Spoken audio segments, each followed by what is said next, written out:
जय हिंद दोस्तों, कैसे हैं आप सभी। आशा और उम्मीद करते होंगे आप लोग अच्छे होंगे और आप देख रहे हैं स्टडी विथ मनोरंजन यूट्यूब चैनल।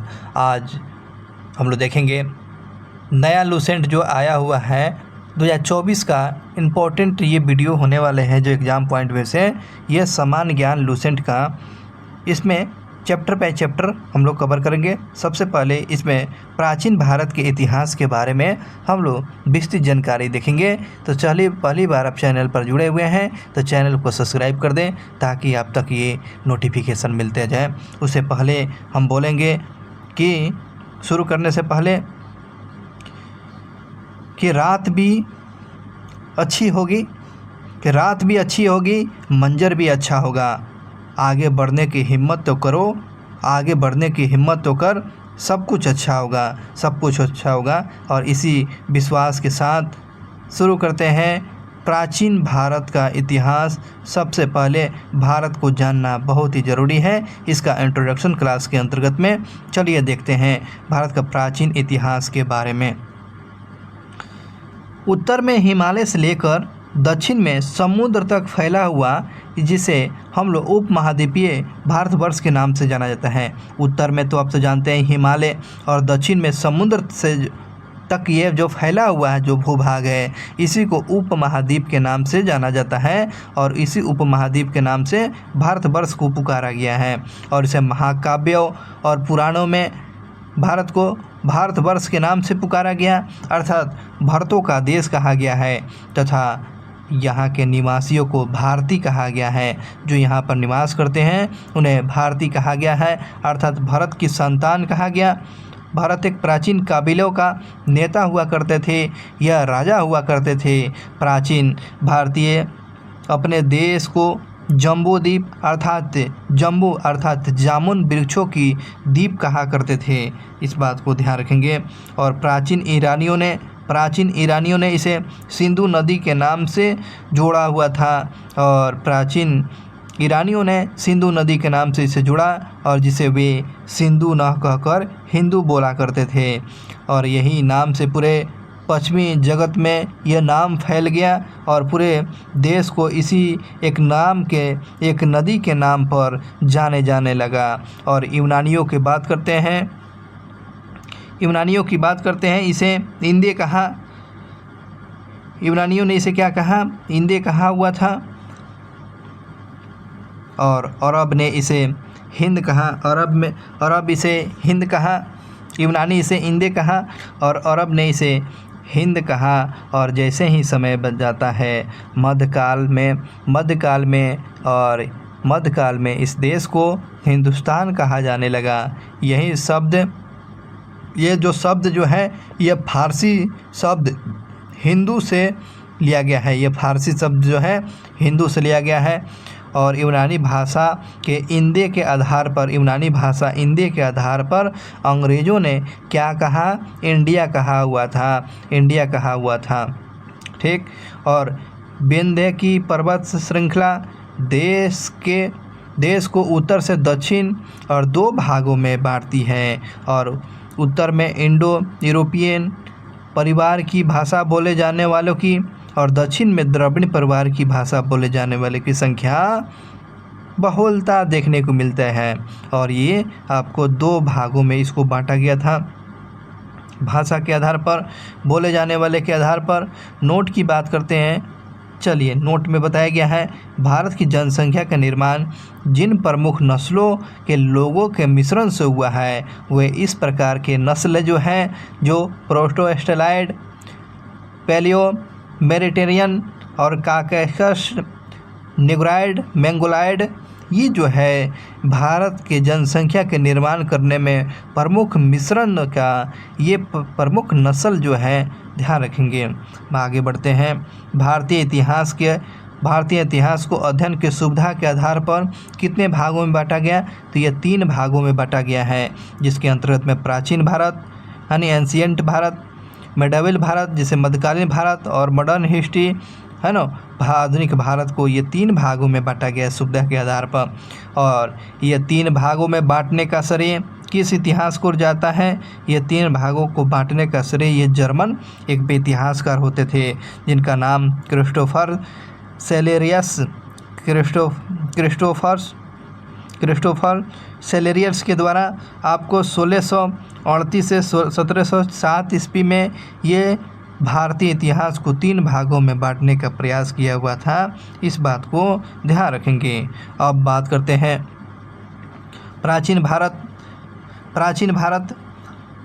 प्राचीन भारतीय इतिहास का स्रोत, क्या क्या स्रोत हो सकते हैं। तो चलिए इस बात को स्टडी करते हैं। भारतीय इतिहास के विषय में जानकारी मुख्यतः 4 प्रकार के स्रोतों से प्राप्त किया जा सकता है। कितने प्रकार से? तो ये 4 प्रकार के कौन प्राचीन भारत की जानकारी कैसे कर सकते हैं? तो ये 4 आधार पर उनको स्रोत से माध्यम से, पहला जो है धर्म ग्रंथ के आधार पर मालूम कर सकते हैं, और ऐतिहासिक ग्रंथ के माध्यम से भी, और विदेशियों का विवरण के आधार पर भी, और पुरातत्व संबंधी साक्ष्य के आधार पर प्राचीन भारत के इतिहास की जानकारी हमें प्राप्त हो सकती है। तो चलिए चारों में से हम लोग सबसे पहले पढ़ेंगे धार्मिक संबंधी और ऐतिहासिक ग्रंथों से मिलने वाली महत्वपूर्ण जानकारियाँ के बारे में जानकारी रखेंगे। चलिए क्या बताया गया है। भारत का सर्वप्राचीन धर्म ग्रंथ की बात करते हैं तो वेद जो है भारत का सर्वप्राचीन धर्म ग्रंथ जो कौन है, तो वेद है। वेद का जिसके संकलनकर्ता महर्षि कृष्णदेव वर्मा वेद व्यास को माना जाता है। ये आपको वेद की रचनाकार वेद व्यास को माना गया। और इसी वेद में आपको ध्यान रखेंगे वसुधैव कुटुंब का उपदेश दिया गया है ना। तो वसुधैव कुटुंब का उपदेश जो दिया गया है वेद से लिया गया है। और भारतीय परंपरा वेदों को नियत और अपौरुषेय मानती है। भारतीय परंपरा वेदों को क्या मानती है? नित्य और अपौरुषेय मानती है। और बात करते हैं वेदों की संख्या कितना है, तो 4। सबसे पहले ऋग्वेद, यजुर्वेद, सामवेद और अथर्ववेद। इन चारों वेद की जानकारी होनी चाहिए। तो चारों वेदों का हम लोग बारी बारी से स्टडी करेंगे। और इन चारों वेदों को क्या कहा गया है? इन चारों वेदों को संहिता कहा गया है। इन चारों वेदों को क्या कहा गया? संहिता के नाम से जानते हैं। चलिए ऋग्वेद के बारे में जानकारी करते हैं। ऋग्वेद में क्या इंपॉर्टेंट जानकारी है? तो ऋचाओं के क्रमबद्ध ज्ञान को संग्रह को क्या कहा गया है? ऋग्वेद। जिस वेद में हमें ऋचाओं के क्रमबद्ध कलेक्शन किया गया है, जिसकी जानकारी मिलती है, ऋचाओं के बारे में जानकारी मिलती है, किस ग्रंथ में, किस वेद में? तो ऋग्वेद में आपको ऋचाओं का संग्रह किया गया है और इसे ऋग्वेद कहा गया। और इसमें 10 मंडल, ऋग्वेद में कितने मंडल है? 10। सूक्ति की बात करते हैं 228 वाल्खल्य पाठ के 11 सूक्त की व्याख्या किया गया है एवं 10,462 ऋचाएँ। कितने ऋचाएँ हैं? तो 10,462 ऋचाएँ हैं ऋग्वेद में। और इस वेद के ऋचाओं को पढ़ने वाले ऋषि को क्या कहा गया है? तो ऋग्वेद की ऋचाओं को पढ़ने वाले ऋषि को होत्री कहा गया है। तो ऋग्वेद की ऋचाओं को पढ़ने वाले ऋषि को होत्री कहा गया है। इस वेद से आर्य की राजनीतिक प्रणाली के बारे में जानकारी मिलती है। और इतिहास और ईश्वर की महिमा की जानकारी हमें किससे मिलती है? तो ऋग्वेद से मिलती है। ऋग्वेद से। और विश्वामित्र के द्वारा जो रचित ऋग्वेद के 3रे मंडल, विश्वामित्र के द्वारा कौन सा मंडल रचा गया है? तो 3रा मंडल। और इसमें सूर्य देवता सावित्री को समर्पित किया गया है, जो प्रसिद्ध गायत्री मंत्र कहा जाता है, गायत्री मंत्र है। तो गायत्री मंत्र की जो चर्चा ध्यान रखेंगे, सावित्री को समर्पित है जो प्रसिद्ध गायत्री मंत्र, जिसके रचनाकार विश्वामित्र के द्वारा जो सूर्य देवता को समर्पित है। और 9वें मंडल में सोम देवता का उल्लेख मिलता है। किस मंडल में? तो 9वें मंडल में सोम देवता का उल्लेख मिलता हुआ है। इस बात को ध्यान रखेंगे। चलिए आगे बढ़ते हैं कि 8वें मंडल को क्या कहा गया है? तो हस्तलिखित ऋचाओं कहा गया है।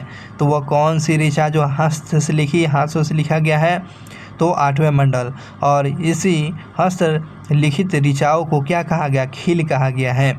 जो ऋचाओं की रचना हाथों से लिखा गया है तो उसे खील कहा गया है। और इस प्रकार 8वें मंडल जो को खील कहा गया है। ऋग्वेद का सबसे बड़ा मंडल की बात करते हैं तो 10वां मंडल सबसे बड़ा है। ऋग्वेद में सबसे बड़ा मंडल 10वां मंडल है। और इसमें नदों स्तुति की चर्चा, जिसे नदियों की प्रशंसा किया गया है। और जिसे पुरुष सूक्त वैदिक समाज शास्त्र के बारे में जानकारी मिलती है। दासनीय सूक्त जो ब्रह्मांड के सृजन के बारे में और उसके विभिन्न अनुमानों के बारे में जानकारी दिया गया है। और सूर्य सूक्त जो है विवाह श्लोक आदि सम्मिलित है। तो ये सारा जो सूक्त याद रखेंगे 10वें मंडल। तो पुरुष सूक्त भी है, नदी स्तुति भी है 10वें मंडल में, दासीय सूक्त जो है और सूर्य सूक्त जो है, ये किस ऋग्वेद में जानकारी मिलती है। तो ऋग्वेद के 10वें मंडल ऋग्वेद का सबसे बड़ा ये मंडल है, 10वां मंडल। तो बात समझ में आ गया। अब बातें करते हैं। अब देखिए,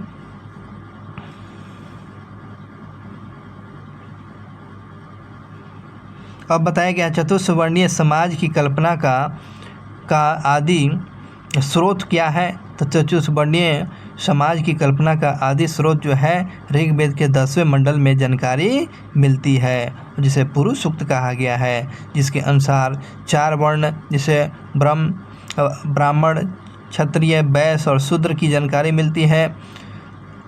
पुरुष सूक्त में जो है ब्रह्म का क्रम जो है, पुरुष सूक्त ब्रह्म में आपको मुख्य जो ब्रह्मा किसे उत्पन्न, तो मुख से, भुजाओं से, जंघाओं से, चरण के उत्पत्ति हुए हैं। तो ये आपको ब्राह्मण जो है मुख से, भुजाओं से क्षत्रिय, जंघाओं से वैश्य, शूद्र जो है पैर से उत्पन्न हुए हैं। जिसकी जानकारी ऋग्वेद के 10वें मंडल के पुरुष सूक्त से मिलती है।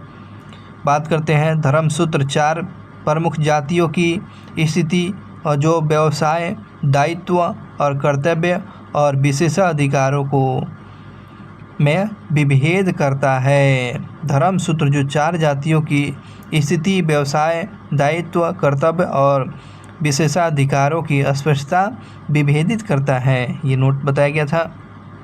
ऋग्वेद में कई परिच्छेदों में प्रयुक्त अधन्या, जिसका मतलब क्या होता है अधन्या, जिसका क्या मतलब होता है जिसका वध नहीं किया जा सकता है। ऋग्वेद में जो है अधन्या शब्द का प्रयोग किया गया, किसके लिए, तो गाय के लिए किया गया है। जो ये शब्द है अधन्या ऋग्वेद में प्रयोग किया गया है गाय के लिए प्रयोग किया गया है। और बात करते हैं ऋग्वेद में ब्रह्म का उल्लेख तो है परंतु आत्मा का उल्लेख नहीं है। ऋग्वेद में ब्रह्म का उल्लेख है लेकिन आत्मा का उल्लेख की चर्चा नहीं है। क्या ऋग्वेद में आत्मा का उल्लेख है? नहीं है। क्या ऋग्वेद में ब्रह्म का उल्लेख है? बिल्कुल है। तो ये बातें ऋग्वेद के बारे में इम्पोर्टेंट जानकारियाँ था। चलिए आगे बढ़ते हैं। ईसा पूर्व और ईस्वी के बारे में थोड़ा सा जानना जरूरी है। चलिए देखिए, वर्तमान में प्रचलित जो है ग्रेगोरियन कैलेंडर है और ईसाई कैलेंडर जिसे जूलियन कैलेंडर और ईसाई धर्मगुरु ईसा मसीह के जन्म वर्ष जो है काल्पनिक आधार है। और ईसा मसीह के जन्म के पहले के समय को ईसा पूर्व जिसे BC before the birth of the Jesus Christ कहा गया है। BC का मतलब क्या हो गया? Before the birth of Jesus Christ कहा गया है। ईसा पूर्व में वर्ष की गिनती उल्टी दिशा में होती है। ईसा पूर्व में जो वर्ष की गिनती कैसे होती है? तो उल्टा दिशा में होती है। जैसे कि आप ले लीजिए महात्मा बुद्ध का जन्म कब हुआ था? 563 में हुआ था ना, लेकिन इनके मृत्यु कितना में हुआ? तो 483 में हो गया। तो ये आपको उल्टी दिशा में है ना, तो इसे माना गया है। यानी ईसा मसीह का जन्म मान के चलिए कितना 563 वर्ष पूर्व महात्मा बुद्ध का जन्म हुआ, तो उनका मृत्यु 483 वर्ष पूर्व हुई। ठीक है, अब यहाँ से बात समझ में आएगी। बात समझिए, ईसा मसीह की जन्म तिथि से प्रारंभ हुआ सन ईस्वी है ना, सन कहलाता है। एक बार और समझिए, ईसा मसीह की जन्म तिथि से प्रारंभ हुआ सन ईस्वी सन कहलाता है, और इसके लिए संक्षेप में लिखा जाता है ईस्वी लिखा जाता है। और ईस्वी को लैटिन भाषा में एडी के नाम से लिखा जाता है। एडी का मतलब क्या होता है, तो एनोन डोमिनिक होता है, जिसका अर्थ होता है, इसका शाब्दिक अर्थ होता है in the year of Lord Jesus. ठीक, अब देखिएगा, विंसेंट आर्थर स्मिथ ने प्राचीन भारत का पहला सुव्यवस्थित इतिहास अर्ली हिस्ट्री ऑफ इंडिया 1904 में तैयार किया था। तो ये बात ध्यान रखें, विंसेंट आर्थर स्मिथ के जो प्राचीन भारत का सुव्यवस्थित इतिहास जो है अर्ली हिस्ट्री ऑफ इंडिया में तैयार किया था। कौन? स्मिथ ने तैयार किया था, ध्यान रखेंगे इस बात को। और इस पुस्तक के 1/3 भाग में केवल आपको सिकंदर का आक्रमण का वर्णन किया गया है। किस पुस्तक में? अर्ली हिस्ट्री ऑफ इंडिया में। किसका पुस्तक है? तो विंसेंट आर्थर स्मिथ का। इसमें भारत को स्वेच्छाचारी शासन वाला देश बताया गया है। तो किस पुस्तक में जो है ये बताते हैं? तो अर्ली ऑफ इंडिया में आपको स्मिथ ने कहा भारत को स्वेच्छाचारी शासन वाला देश कहा, और इसमें ब्रिटिश शासन की व्यवस्था से पहले कभी राजनीतिक एकता का अनुभव नहीं किया गया है, और जिसमें उन्होंने उल्लेख लिखित किया है, वस्तुतः भारतीय इतिहासकारों का सरोकार शासन का एकमात्र स्वरूप तानाशाही से ही है। ये आपको इतिहासकार का मानना था। चलिए थोड़ा सा इस बात को समझिएगा, आगे बढ़ती है। काम की बात हम लोग करते हैं। काम के बात में आइए, वामन अवतार में 3 पगों की आख्यान किया गया है। जो प्राचीन स्रोत जो है, ये 3 पगों की जो जानकारी जो दिया गया है आपको ऋग्वेद से जानकारी मिलती है। वामन अवतार 3 पगों की जानकारी किस वेद से मिलती है? तो आपको ऋग्वेद से मिलती है वामन अवतार। अब बात करते हैं वामन अवतार। वामन अवतार भगवान वामन श्री हरि के पहले ऐसे अवतार थे जो मानव के रूप में प्रकट हुए थे, और उनके पिता वामन ऋषि और माता की बात करते हैं आदिति थी। वे वामन ब्राह्मण के रूप में जन्मे थे। भागवत पुराण के अनुसार वामन अवतार का उद्देश्य भगवान विष्णु के द्वारा इंद्र को पुनः स्वर्गलोक पर अधिकार दिलाना था, और वामन भगवान को दक्षिण भारत का उपेंद्र के नाम से भी जाना जाता है। वामन भगवान को दक्षिण भारत का क्या बोला गया है? उपेंद्र के नाम से जाना जाता है। ये तो बात था वामन अवतार। चलिए बात करते हैं यहाँ से, ऋग्वेद में इंद्र के लिए कितना ऋचाओं का उल्लेख किया गया है? इंद्र के लिए 250। इंद्र के लिए ऋग्वेद में कितना? 250। अग्नि के लिए पूछेगा तो आपको 200 ऋचाओं का रचना किया गया है। इंद्र के लिए कितना है? तो 250। अग्नि के लिए कितना है? तो 200 ऋचाओं का उल्लेख किया गया है। प्राचीन इतिहास के साधन के रूप में वैदिक साहित्य में ऋग्वेद के बाद शतपथ ब्राह्मण का स्थान आता है। तो ध्यान रखेंगे, प्राचीन इतिहास में अगर साधन के रूप में वैदिक इतिहास में ऋग्वेद के बाद कौन सा स्थान आता है? किसका? तो शतपथ ब्राह्मण का स्थान दिया गया है। शतपथ ब्राह्मण का स्थान आता है, ऋग्वेद के बाद शतपथ ब्राह्मण का स्थान आता है। अब बातें करते हैं सर यजुर्वेद के बारे में। तो यजुर्वेद जो है जिसे स्वस्वर पाठ के लिए मंत्रों और बलि के समय अनुपालन करने के नियमों का संकलन आपको किस में किया गया है? यजुर्वेद में। और इसके पाठ करने वाले को, पाठकर्ता को आयुर्वेद कहा गया है। अध्वर्या कहा गया है। क्या कहा गया है? अध्वर्य कहा गया है। चलिए इसको समझते हैं। यजुर्वेद के में क्या बात किया गया है? मंत्रों का, स्वर पाठ के लिए मंत्रों का उल्लेख किया गया, और बलि के जो है बलि देने वाले जो नियम का जो संकलन किस में किया गया? यजुर्वेद में किया गया है। अधिरूपा कहा गया है, इसको पाठकर्ता को बोला गया है। चलिए यजुर्वेद के बाद अब सामवेद की बात करते हैं। सामवेद, चलिए शाम का शाब्दिक अर्थ क्या होता है? तो गाना। शाम का अर्थ क्या होता है? गाना। और इस वेद में मुख्यतः यज्ञों के अवसर पर गाए जाने वाली ऋचाओं मंत्रों का संकलन किया गया है। किसमें? सामवेद में। और इसके पाठकर्ताओं को क्या क्या उदारता कहा गया? उदारता कहा गया है। सामवेद के पाठकर्ताओं को क्या क्या उदारतीर्थ कहा गया? उदारतीर्थ कहा गया है। और इसका संकलन यजुर्वेद के आधार पर है। सामवेद की जो रचना किया गया है किस वेद पर आधारित है? तो यजुर्वेद के आधार पर किया गया है। और इसमें सूक्त की बात करते हैं। सामवेद में सूक्तों की संख्या 1810 है ना? 1810 जो है सामवेद में, और जो प्रायः जो है ऋग्वेद से लिया गया है। तो ये दोनों वेद जो है एक दूसरे के समकालीन कौन है? सामवेद का अर्थ क्या होता है? गाना, है ना? और इस पाठ को, मंत्रों को, ऋचाओं को पढ़ने वाले को क्या कहा? उद्धृत कहा गया। उद्धृत कहा गया है। सूक्ति की बात करते हैं। 2810 है। चलिए, और इसी वेद में, सामवेद में को ही भारतीय संगीत का जनक कहा गया है। भारतीय संगीत का जनक किसको बोला गया? तो यह सामवेद को बोला गया है। यजुर्वेद और सामवेद में किसी भी विशिष्ट ऐतिहासिक घटना का वर्णन नहीं मिलता है।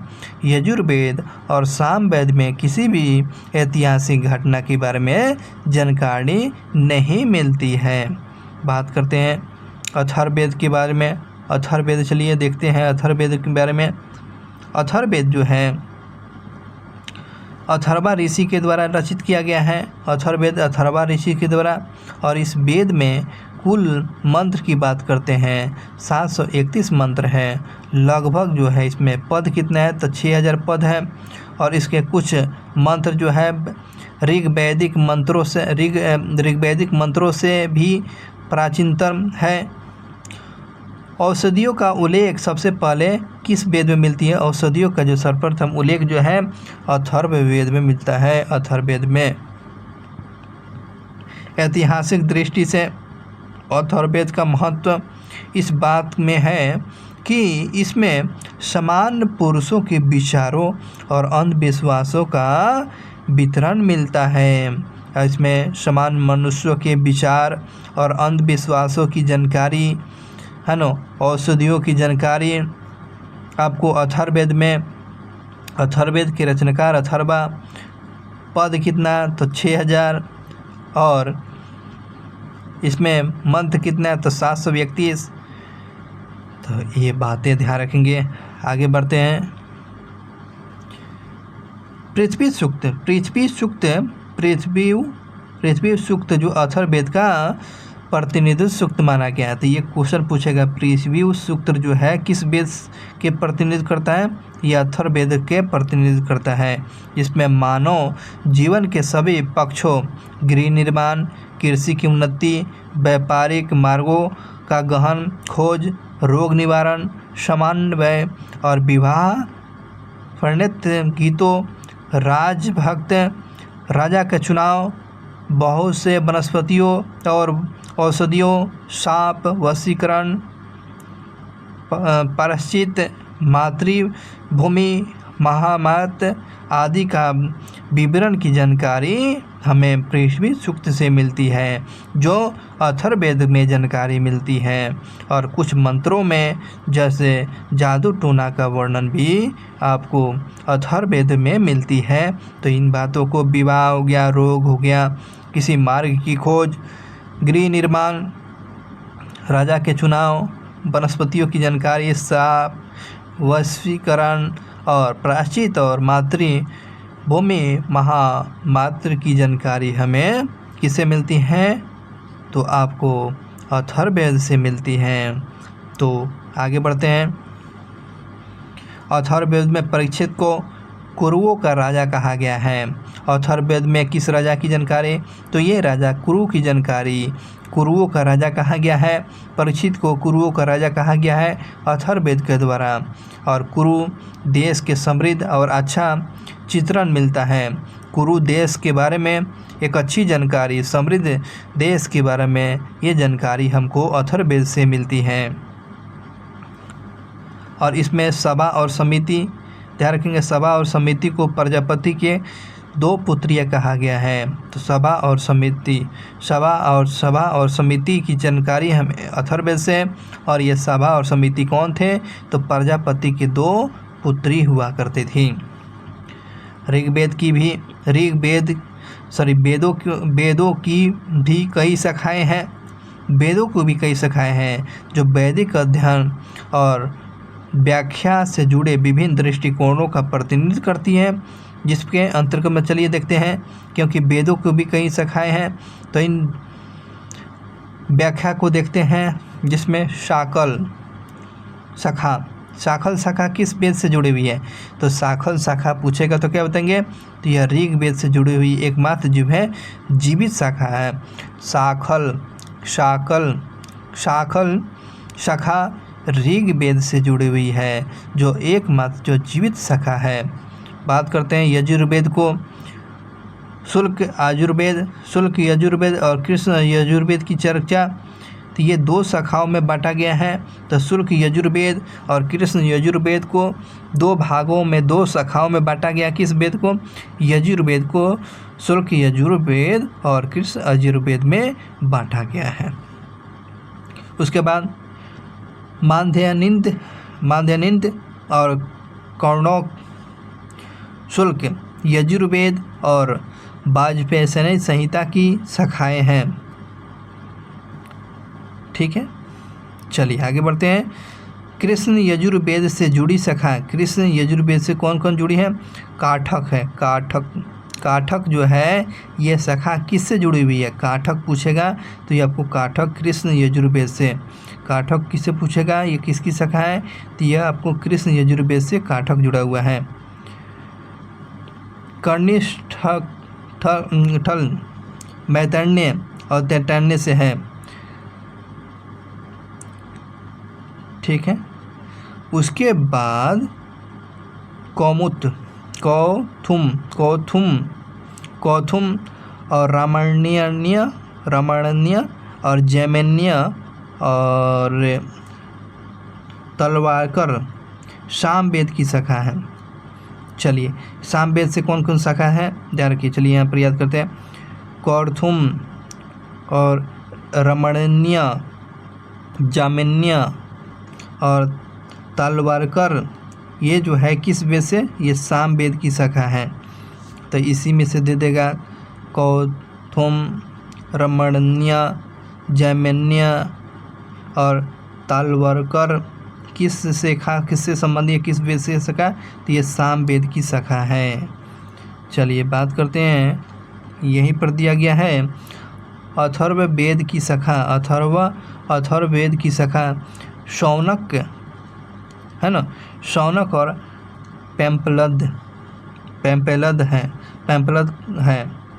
तो ये अथर्ववेद की शाखा में शौनक और पैम्पलद ये दोनों दे देगा। क्वेश्चन पूछेगा शौनक और पैम्पलद जो है ये शाखा किससे जुड़ा हुआ है? तो अथर्ववेद से जुड़ा हुआ ये शाखा है। चलिए आगे बढ़ते हैं। तो ये 4 वेद के बाद हम लोग चलते हैं आगे पॉइंट की तरफ। ब्राह्मण, आरण्यक तथा उपनिषद के बारे में देखेंगे। तो जिसमें देखेंगे संहिता के पश्चात ब्राह्मणों, आरण्यक और उपनिषदों की स्थान है। ध्यान रखेंगे संहिता के पश्चात कौन कौन? तो ब्राह्मणों, आरण्यक और उपनिषदों के स्थान सम्मिलित है। और इसमें 4 वैदिक कालीन समाज और की संस्कृति के विषय में जानकारी मिलती है। ब्राह्मण ग्रंथ वैदिक संहिताओं की व्याख्या करने के लिए गद्य में लिखे गए हैं।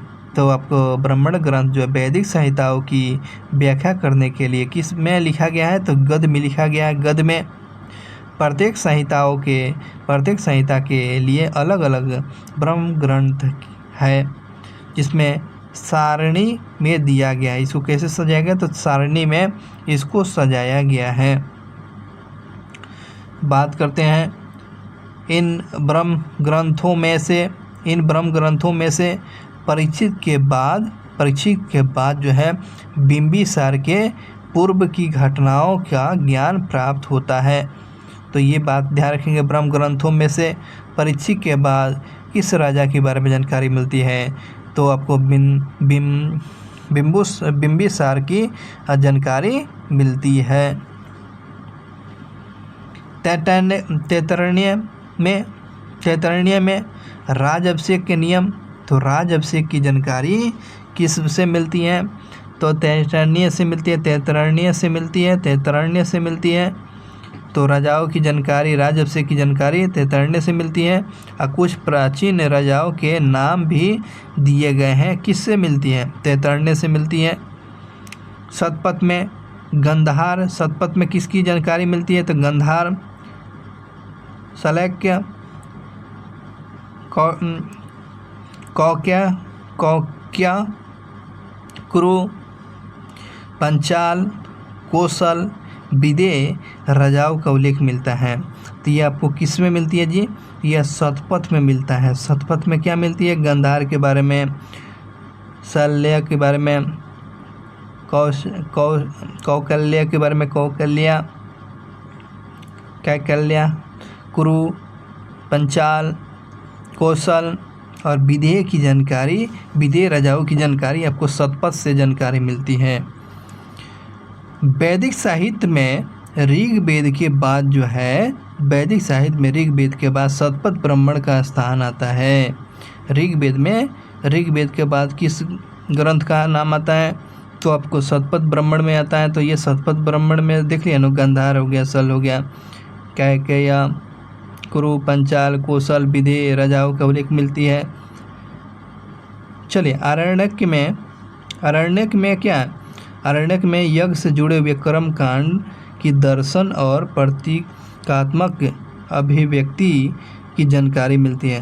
आरण्यक में क्या मिलती है भाई, आरण्यक में आपको यज्ञ से जुड़े हुए कर्म कांडों की दार्शनिक और प्रतीकात्मक अभिव्यक्ति की जानकारी मिलती है, आरण्यक से मिलती है। देखिएगा उपनिषदों की संख्या कितना है, 108। उपनिषदों की संख्या 108, जिसमें 13 को मूलतः उपनिषदों के श्रेणी में रखा गया। 13 को कितने, तो ये आपको मूलतः उपनिषदों के श्रेणी में रखा गया है। और इसमें यज्ञ से जुड़े हुए दार्शनिक विचार, शरीर, ब्रह्मांड, आत्मा और ब्रह्म की व्याख्या मिलती है। तो चलिए ये बातें ख़त्म हुआ। अब लेकिन यहाँ पर ध्यान रखेंगे, कुछ बांटा गया है ऋग्वेद में जो है, ऋग्वेद के कौन ब्रह्म ग्रंथ है, तो ऋग्वेद के कौन ब्रह्म ग्रंथ है, तो तैत्तरीय और कौतिकीय। तैत्तरीय और कौतिकीय किसका ब्रह्म ग्रंथ है, तो ऋग्वेद का ये धर्म ग्रंथ है। यजुर्वेद का तैत्तरीय, इसमें होगा तैत्तरीय और शतपथ आपको यजुर्वेद में। सामवेद में पंचवीस, सामवेद में आपको ब्रह्म ग्रंथ पूछेगा पंचवीस किस वेद का ग्रंथ है, तो ये आपको तैयार किया सामवेद। गोपद पूछेगा तो आपको अथर्ववेद में। चलिए एक बार और याद करते हैं, ऋग्वेद तैत्तरीय और कौतिकीय जो है किस वेद से संबंधित है, तो ऋग्वेद से संबंधित है। यजुर्वेद जो है आपको तैत्तरीय और शतपथ से संबंधित है। सामवेद जो है पंचवीस से संबंधित है वे। आपको अथर्ववेद का आपको गोपद से अथर्ववेद, पंचवीस से सामवेद, यजुर्वेद से तैत्तरीय और शतपथ, और ऋग्वेद से तैत्तरीय और कौतिकीय से संबंधित है आपको ऋग्वेद। चलिए आगे बढ़ते हैं। आगे बढ़ते हैं। आगे दिया गया है, स्त्रियों की सर्वाधिक गिरी हुई स्थिति किस संहिता में मिलती है? मैत्रेयी में मिलती है। मैत्रेयी संहिता से प्राप्त होती है। स्त्रियों की गिरी हुई स्थिति की जानकारी किस संहिता से? मैत्रेयी संहिता से स्त्रियों की जानकारी, मन की गिरी हुई स्थिति, मन की कंडीशन खराब था, जिसमें जुआ और शराब की भांति स्त्रियों को पुरुष का तीसरा मुख्य दोष बताया गया है। जैसे कि जुआ हो गया, शराब हो गया, उसी प्रकार स्त्री को भी ये इतना दयनीय स्थिति जो था, आपको मैत्रेयी संहिता में इसकी जानकारी मिलती है। इतनी गिरी हुई स्थिति थी। बात करते हैं शतपथ ब्राह्मण में स्त्रियों को पुरुष की क्या कहा गया है? स्त्रियों को पुरुष की अर्धांगिनी कहा गया है। तो ये आपको स्त्री की पुरुष की अर्धांगिनी कहा गया है किस ब्रह्म ग्रंथ में? तो ये आपको शतपथ ब्रह्म ग्रंथ में आपको स्त्री को अर्धांगी कहा गया है, पुरुषों की अर्धांगी कहा गया है। जाबालोत उपनिषद में क्या जानकारी मिलती है? तो 4 वेदों की जानकारी। क्वेश्चन पूछेगा, बताइए 4 वेदों का उल्लेख किस में मिलती है? तो जाबालोत उपनिषद में मिलती है। अर्धांगिनी कहा गया किस में? तो आपको शतपथ ब्राह्मण में। स्मृति ग्रंथों में सबसे प्राचीन और प्रमाणिक कौन सा ग्रंथ है? तो ये आपको मनुस्मृति को माना गया है। तो स्मृति ग्रंथों में सबसे प्राचीन और प्रमाणिक पूछेगा स्मृति ग्रंथ के बारे में, तो मनुस्मृति बताइएगा। और यह शुंग काल का मानक ग्रंथ है। कौन? मनुस्मृति जो है शुंग काल के बारे में ये जानकारी ग्रंथ है। नारद स्मृति में, तो ये आपको ध्यान रखेंगे, नारद स्मृति में किस युग की जानकारी? तो गुप्त युग के विषय में जानकारी। नारद स्मृति में किस युग की? तो गुप्त युग की जानकारी मिलती है। शुंग काल की जानकारी किसे मिलती है? तो मनुस्मृति के बारे में जानकारी मिलती है। गुप्त युग की जानकारी नारद स्मृति में, मनुस्मृति में क्या? शुंग काल की जानकारी। ये बातें हमेशा ध्यान रखेंगे। चलिए अब बात करते हैं वेदांग के बारे में। वेदांग के बारे में दिया गया है वेदांग और सूत्र।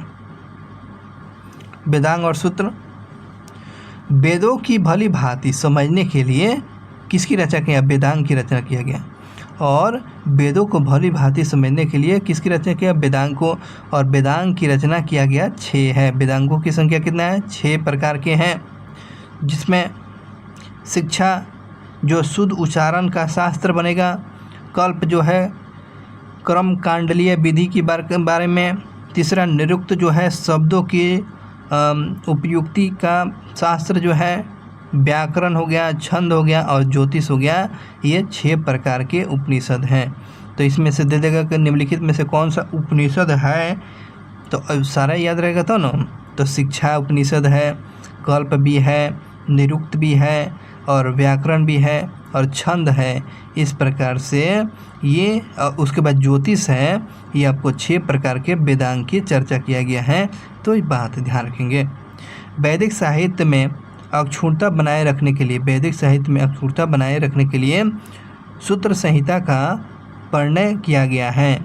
तो वैदिक साहित्य ग्रंथ को अक्षुण बनाए रखने के लिए तो सूक्त संहिता की रचना प्रणय किया गया, जिसके अंतर्गत में श्रौत, गृह और धर्मसूत्रों के अध्ययन से हमें याज्ञाल विधि विधानों, यज्ञ के विधि विधानों, कर्मकांड और राजनीतिक और विधि एवं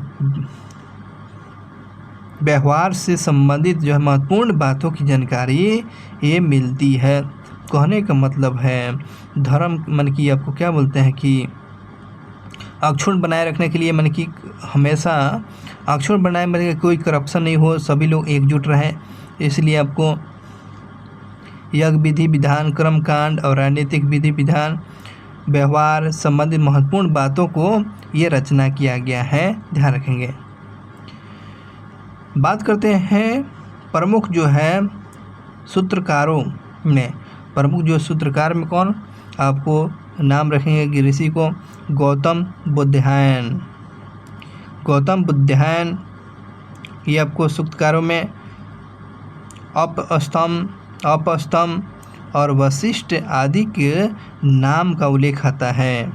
तो गौतम, बुद्धायन, अपस्तंभ और वशिष्ठ का उल्लेख जो आता है सूत्रकारों में आता है। सूत्रकारों में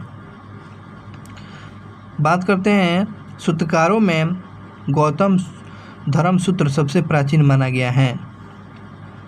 तो सूत्रों में सबसे प्राचीन सूत्र किसको माना गया है?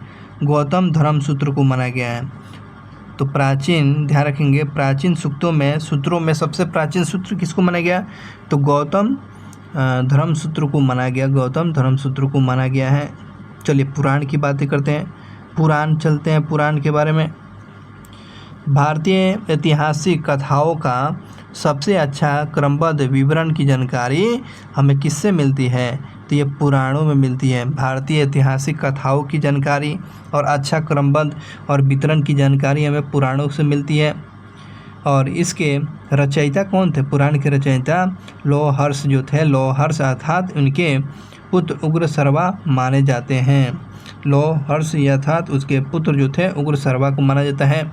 और इस प्रकार से पुराण की संख्या कितना? 18 है, जिसमें से केवल 5 जो है मत्स्य पुराण, वायु पुराण, विष्णु पुराण, ब्रह्म पुराण और भागवत पुराण में ही राजाओं का वंशावली के बारे में जानकारी मिलती है। तो 18 गो में से 5 गो जो है मत्स्य पुराण, वायु पुराण, विष्णु पुराण और ब्रह्म पुराण और भागवत पुराण में राजाओं के बारे में राजाओं की वंशावली के बारे में जानकारी मिलती है। तो ये बात ध्यान रखेंगे। 18 पुराण। अब देखिएगा पुराणों में सबसे प्राचीन पुराण कौन है? तो मत्स्य पुराण है। मत्स्य पुराण सबसे प्राचीन और प्रमाणिक पुराण माना गया है। चलिए विष्णु पुराण में किस वंश की जानकारी? तो विष्णु पुराण में मौर्य वंश की जानकारी। विष्णु मौर्य वंश, विष्णु मौर्य वंश। मत्स्य में आपको आंध्र सतवाहन की जानकारी। मत्स्य में किस वंश की जानकारी? तो मत्स्य आंध्र सतवाहन, मत्स्य में आंध्र सतवाहन। वायु में हो जाएगा गुप्त, वायु में गुप्त हो जाएगा, वायु में गुप्त वंश की जानकारी। तो तीनों याद हो गया।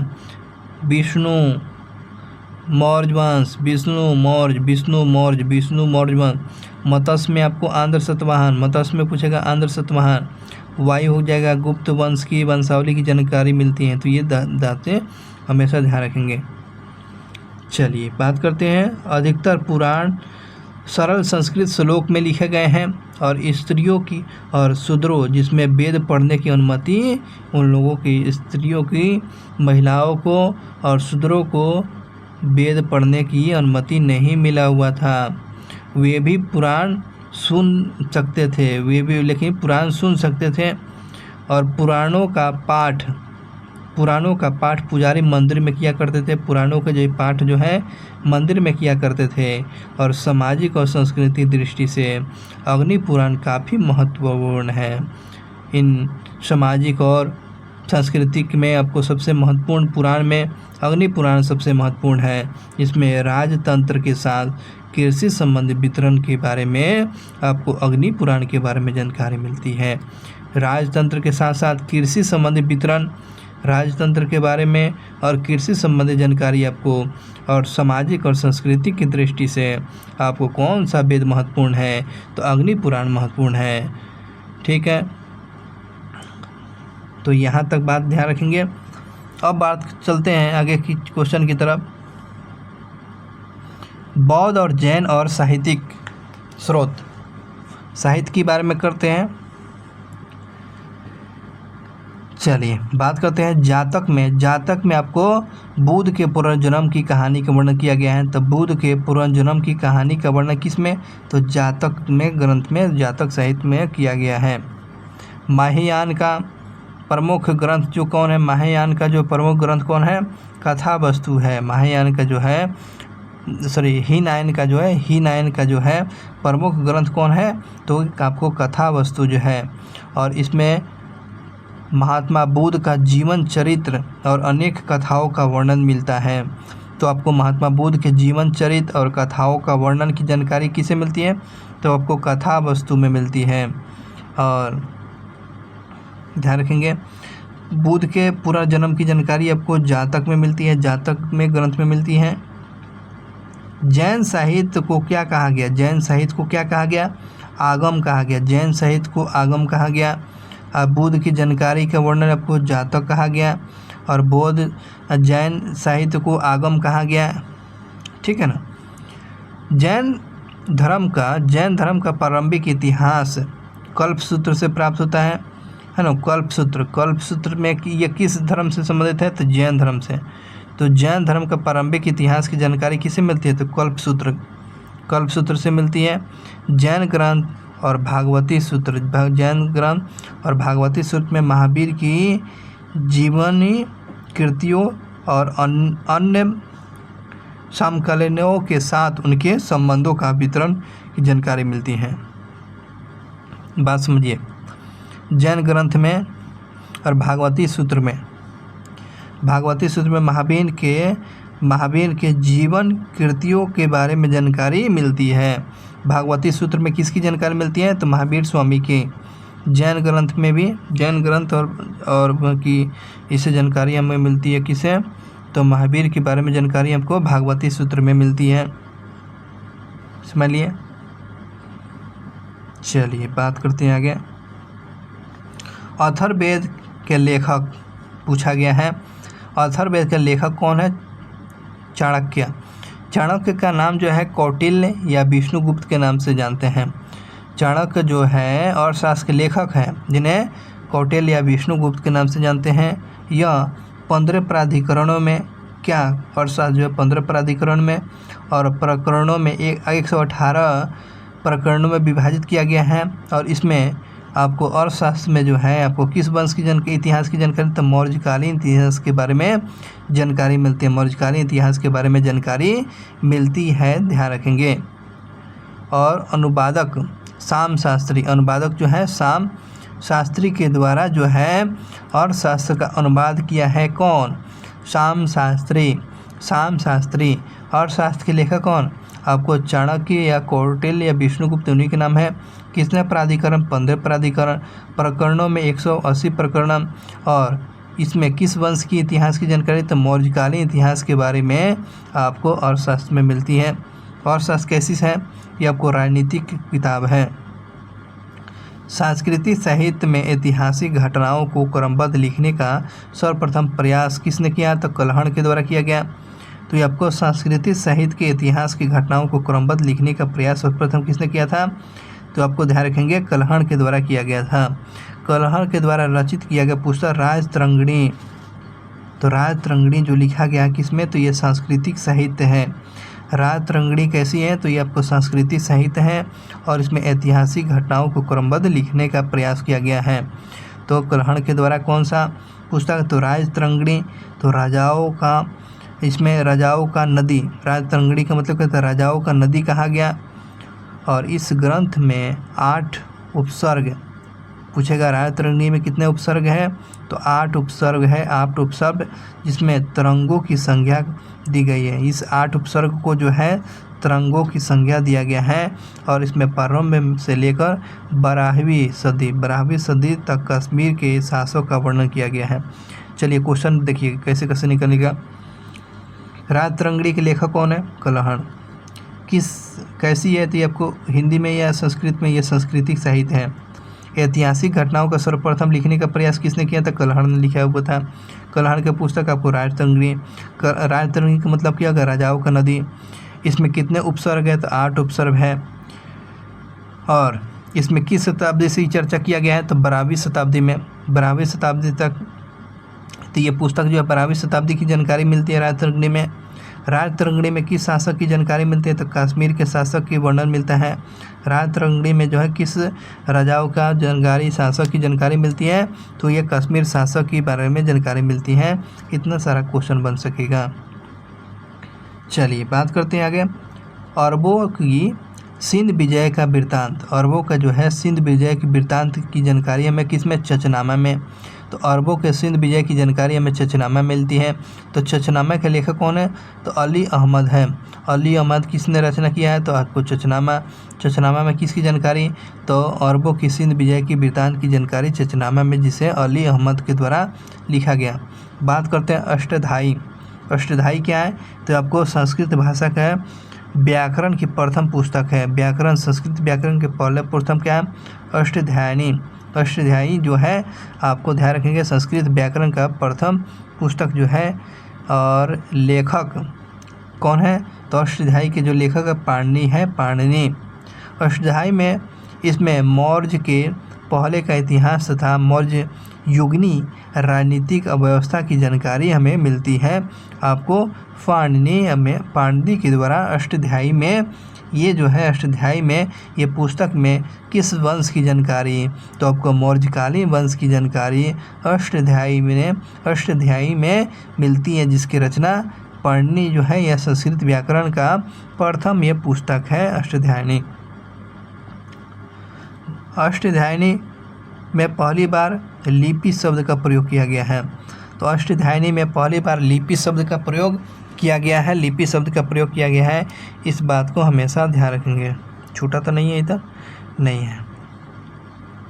चलिए आगे बढ़ते हैं।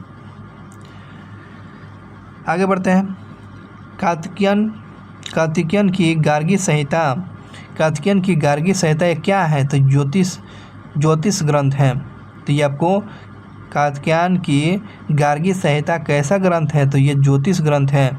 फिर भी इसमें भारत में होने वाला यवन आक्रमण का उल्लेख मिलता है। तो ये गार्गी संहिता एक ज्योतिष ग्रंथ है, जिसे कार्तिकेयन की ये लिखा गया है, जिसमें भारत में होने वाला यवन आक्रमण की जानकारी मिलती है। किससे मिलती है भाई? तो ये आपको ध्यान रखेंगे,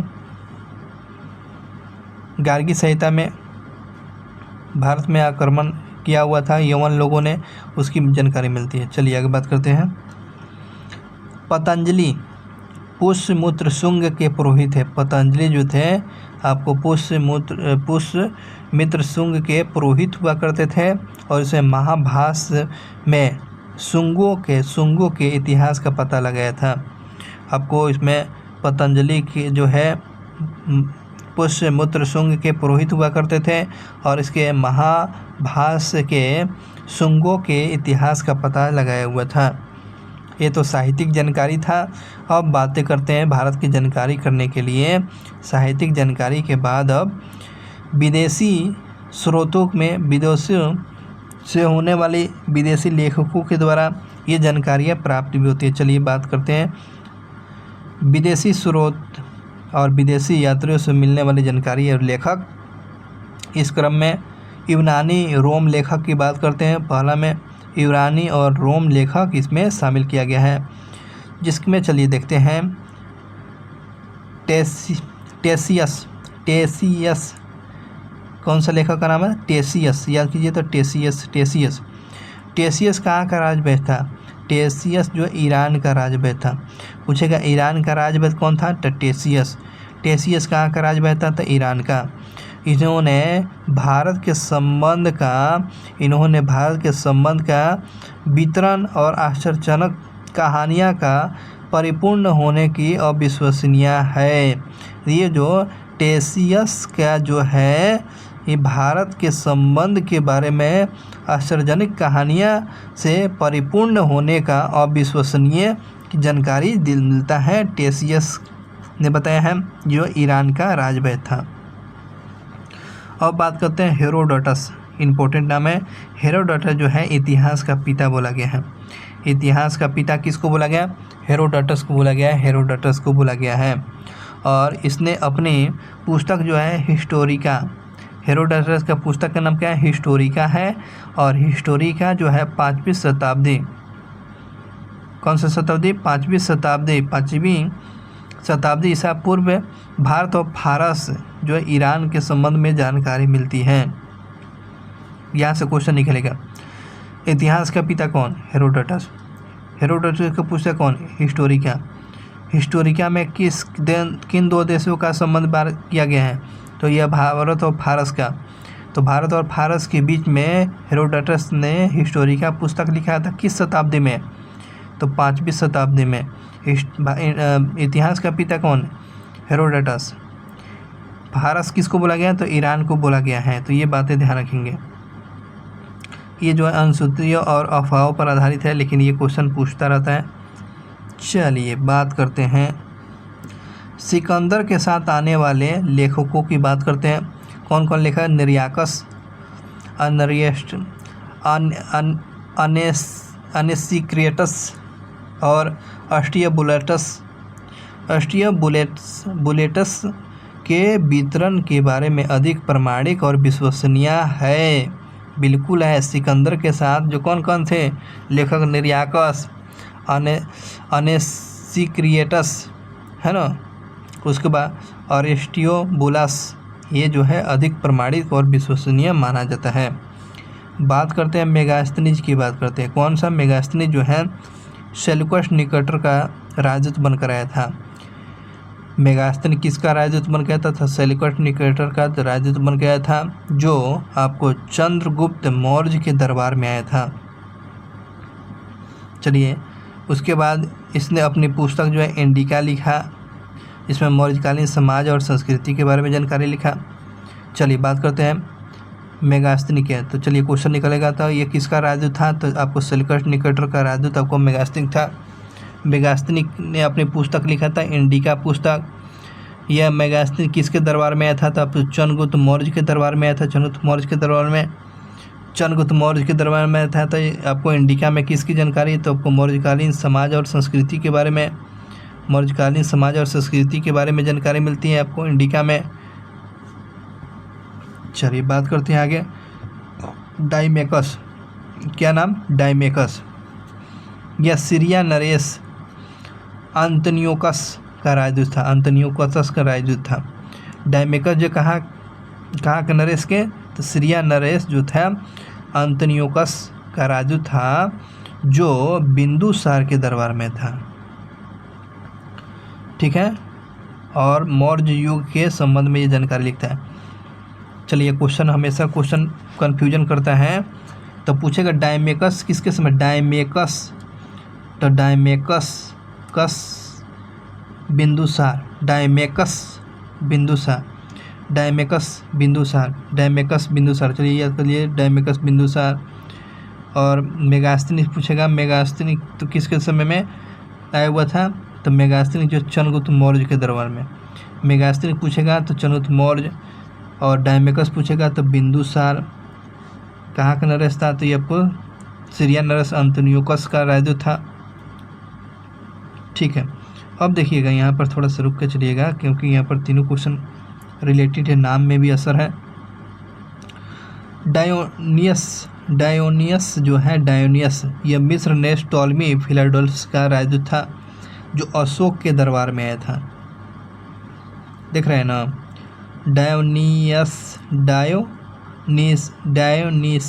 डायोनीसियस। देखिए डायनीसियस जो हो गया आपको अशोक के दरबार में, डायनीसियस जो है अशोक के दरबार में, और डायमेकस आपको बिंदुसार, और मेगास्थनी का आपको चंद्रगुप्त मौर्य। क्योंकि ये क्वेश्चन पूछा गया था दरोगा में, कौन आया हुआ था, तो ये इसलिए आपको याद करा रहे हैं। तो मेगास्थनी किसके? चंद्रगुप्त मौर्य। डायमेकस बिंदुसार, और डायोनीसियस जो है आपको अशोक के समय में। डायोनीसियस आपको पूछेगा तो ये आपको अशोक के समय में। और टॉलमी जो है भारत का भूगोल, ये पुस्तक लिखा। भारत का भूगोल किसने लिखा था? टॉलमी। ये किस शताब्दी में टॉलमी ने पुस्तक भारत का भूगोल लिखा था? 2वीं शताब्दी में। चलिए बात करते हैं अब पेलिनी जो थे, इसने प्रथम शताब्दी में नेचुरल हिस्ट्री नामक पुस्तक लिखा था। नेचुरल हिस्ट्री किसका पुस्तक था? पेलिनी का है, जो प्रथम शताब्दी में लिखा गया था। प्रथम शताब्दी में इसमें भारतीय पशु, पौधे, पेड़ पौधे, खनिज पदार्थों की जानकारी की विस्तृत जानकारी आपको पेलिनी की जो है पेलिनी की पुस्तक जो है नेचुरल हिस्ट्री मिलती है। बात करते हैं Periplus of the Erythraean Sea. Periplus of the Erythraean Sea जो है, इस पुस्तक के लेखक के बारे में जानकारी नहीं मिलती है, लेकिन करीब 80 ईस्वी में आपको हिंद महासागर की यात्रा करने के दौरान ये आए हुए थे और इनके समय में भारत के बंदरगाहों और व्यापारिक वस्तुओं के बारे में जानकारी मिलती है। किस पुस्तक में? तो पेरिप्लस ऑफ द इरेशियन सी। तो इसका पुस्तक की जानकारी मन के लेखक की जानकारी नहीं है। अब बात करते हैं, देखिएगा चीनी लेखक के बारे में करते हैं। चीनी लेखक फाहियान जो थे, ये चीनी यात्री गुप्त नरेश चंद्रगुप्त द्वितीय के दरबार में आया था। तो फाहियान किसके दरबार में आया था? तो आपको फाहियान आया हुआ था आपको चंद्रगुप्त द्वितीय के दरबार में। फाहियान किसके दरबार में था? चंद्रगुप्त द्वितीय के दरबार में आया था। यह ध्यान रखेंगे। इसने अपने विवरण में मध्य प्रदेश समाज के बारे में मध्य प्रदेश के समाज और संस्कृति के बारे में जानकारी करता है। तो फाहियान किसके समय आया था? चंद्रगुप्त द्वितीय के समय में। और ये जो फाहियान आया हुआ था, तो इसने विवरण अपना पुस्तक में लिखा हुआ था, बताया हुआ है, मध्य प्रदेश को सामाजिक और संस्कृति के बारे में जानकारी किया है और इसने मध्य प्रदेश की जनता को सुखी और समृद्ध बताया है। और इस प्रकार से फाहियान कितने बरस? 14 बरस। फाहियान कितने बरस? 14 बरस। फाहियान कितने बरस रहा था भारत में? 14 बरस रहा था। संगयुगन जो है आपको 518 ईस्वी में भारत आया था। संगयुगन आपको 518 ईस्वी में भारत आया था। इसने अपने 3 वर्ष तक की यात्रा में बौद्ध धर्म की प्रतियां एकत्रित किया हुआ था। तो ये आपको ध्यान रखें, ये भी आपको चीनी लेखक थे संगयुग। अब ह्वेनसांग के बारे में जानकारी चलते हैं। तो ह्वेनसांग के बारे में चलिए जानकारी करते हैं, क्या क्या जानकारी से है। ह्वेनसांग ये हर्षवर्धन के शासनकाल में आया था। ह्वेनसांग किसके दरबार में आया था? तो आपको हर्षवर्धन के समय में ये आया हुआ था। हर्षवर्धन के समय में आया हुआ था, ध्यान रखेंगे, हर्षवर्धन के समय में आया हुआ था। कब आया था ह्वेनसांग? 629 ईस्वी में आया था। 629 ईस्वी में ये आपको ह्वेनसांग आया हुआ था। और चीन में भारतवर्ष के लिए प्रस्थान किया था, ठीक है ना। 629 ईस्वी में चीन से भारत के लिए प्रस्थान किया था और यह हर्षवर्धन के समय शासनकाल में आता है। लगभग यह 1 वर्ष की यात्रा के बाद करने के बाद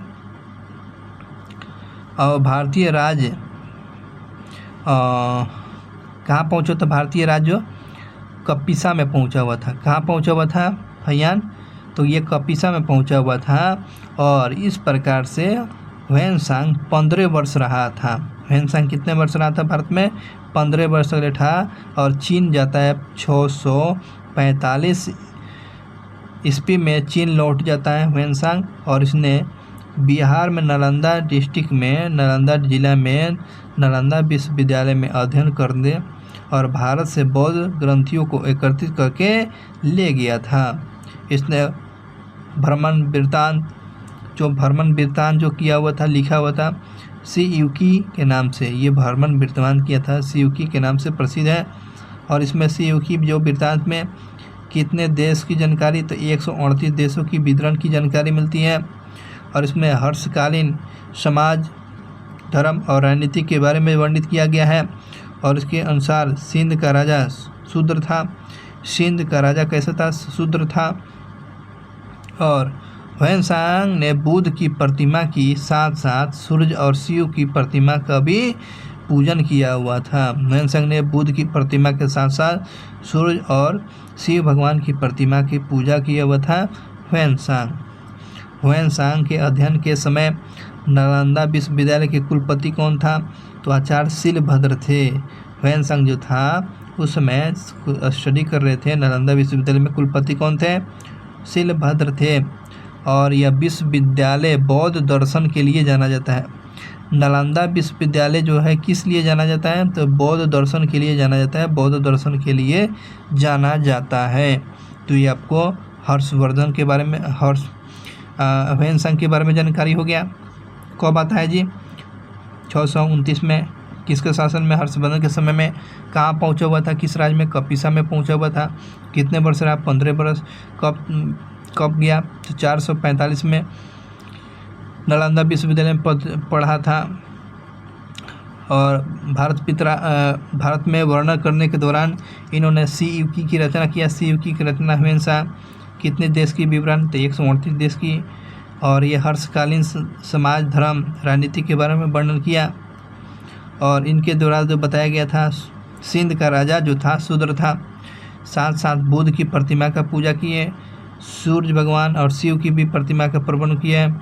जब ये ह्वेनसांग पढ़ रहे थे तो नालंदा विश्वविद्यालय के कुलपति कौन थे? तो आपको शिलभद्र, आचार्य शिलभद्र। और यह नालंदा विश्वविद्यालय किस पर आधारित है? तो आपको बौद्ध दर्शन पर आधारित है। तो ये इतना सारा चीज क्वेश्चन पूछा जाता है। चलिए बात करते हैं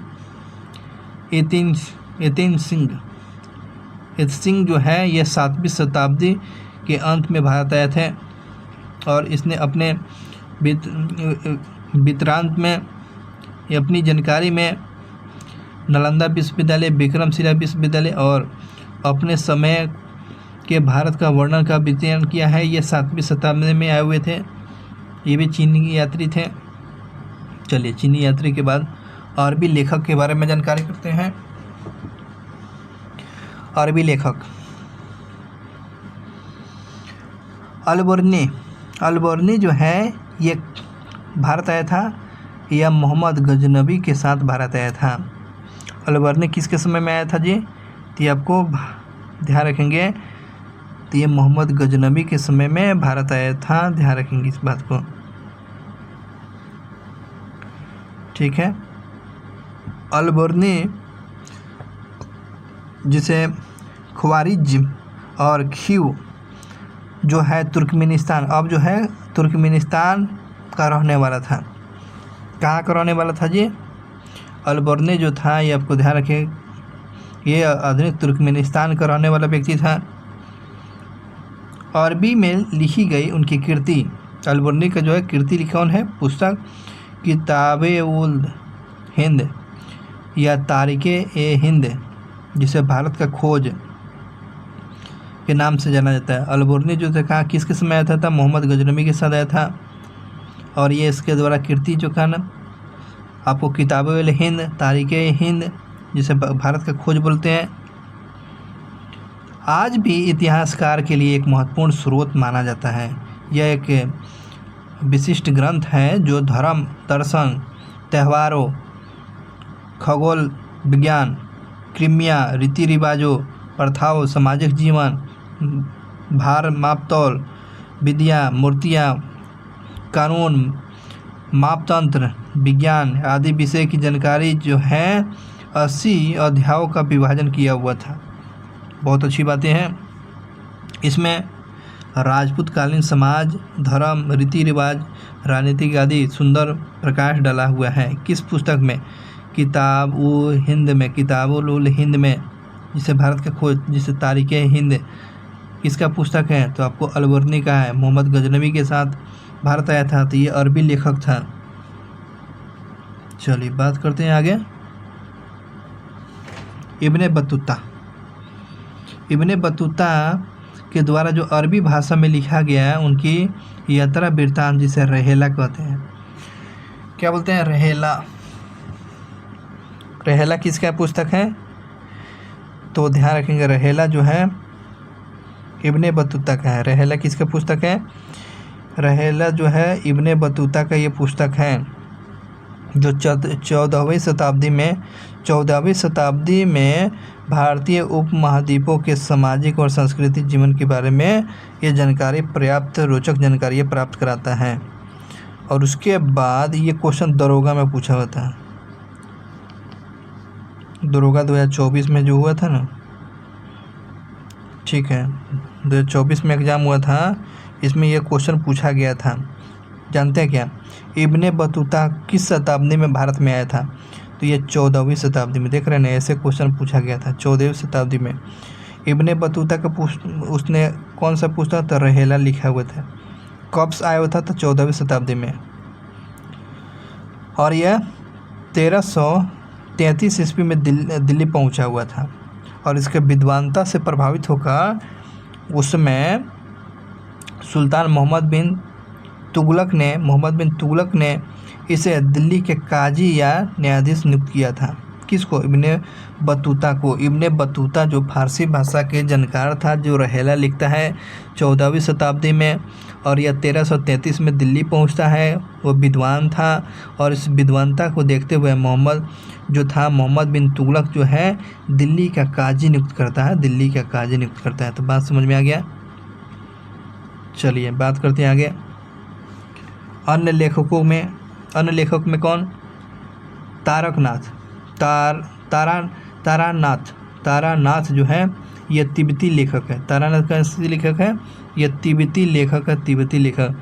और इसे तारानाथ जो है कंगयूर और तांजूर नामक ग्रंथ की रचना किया है। ठीक है, तो इसमें बात को ध्यान रखेंगे। और इसने भारतीय इतिहास के बारे में जानकारी मिलती है। चलिए, तारानाथ के द्वारा कौन सा जो पुस्तक? कंगयूर और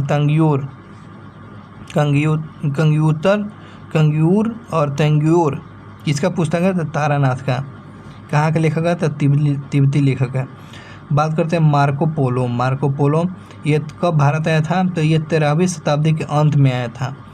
और मार्को पोलो जब आया हुआ था, इसमें पांड्य देशों की यात्रा पर आया हुआ था। मार्को पोलो कब आया था? तो 13वीं शताब्दी में। उसमें इसका शासक था, तो पांड्य देशों की यात्रा पर आया था। इसका वितरण जो है पांड्य इतिहास के बारे में जानकारी मिलती है मार्को पोलो। तो मार्को पोलो समझ में आ गया। अब देखिए, तो ये विदेशी लेखकों से स्रोत हैं। चलिए बात करते हैं प्राचीन पुरातत्वीय संबंधित साक्ष्य की जानकारी देखते हैं। चलिए बात करते हैं इसमें पुरातत्वीय संबंधित साक्ष्य की जानकारी मिलने वाले। तो भारतीय पुरातत्विक का पितामह किसको बोला गया है? तो भारतीय पुरातत्व शास्त्र के जानकार पितामह किसको बोला गया है? सर अलेक्जेंडर कनिंघम को बोला गया है। भारतीय पुरातत्विक विभाग का पितामह बोला गया है आपको, सर अलेक्जेंडर कनिंघम को बोला गया है, कनिंघम साहब को। अलेक्जेंडर री, A.H. लोगास्ट और रॉबर्ट सवेल, जेम्स बेगस, वाल्टर इटलियन, ये सभी भारत के पुरातत्विक स्थलों का खनन से संबंधित ये व्यक्ति रहे हुए हैं। और उसके बाद इन लोगों ने भट्टी प्रोलू, घंटाशला, अमरावती जो स्थल जो है इन लोगों का खोदन किया हुआ था। इन लोग खुदाई किया। बात करते हैं 14वीं ईसा पूर्व में आपको बुगाजकोई, 14वीं शताब्दी में अभिलेख जो है बुगाजकोई, जिसे एशिया माइनर से वैदिक देवता आपको इंद्र वरुण है ना, मित्र वरुण, इंद्र, नासत्य जिसे अश्वनी कुमार के नाम से भी मिलता है। तो ये 14वीं शताब्दी में बुगाजकोई, जिसे एशिया माइनर के वैदिक देवी देवता जो है मित्र, वरुण, इंद्र, नासत्य, अश्वनी के नाम से जाना जाता है। चलिए बात करते हैं आगे। देखिए आगे बताया गया है मध्य भारत में भागवत धर्म किसे? तो शैव संप्रदाय के विकसित होने का प्रमाण यवन राजूत जो है हेलियोडोरस और बेसनगर जिसे विदेशिया गरुड़ स्तंभ लेख से प्राप्त होता है। बहुत ही अच्छा क्वेश्चन है। चलिए बात करते हैं मध्य भारत में भागवत धर्म किस संप्रदाय से जुड़ा हुआ था? वैष्णव संप्रदाय के बारे में जानकारी मिलती है। और इसमें किसका जानकारी? यवन साम्राज्य की जानकारी, जिसमें हेलियोडोरस और बेसनगर विदेशिया गरुड़ स्तंभ लेख से प्राप्त होता है। बेसनगर की जानकारी किस स्तंभ लेख से? तो गरुड़ स्तंभ लेख से जानकारी मिलती है। तो ये बातें ध्यान रखेंगे।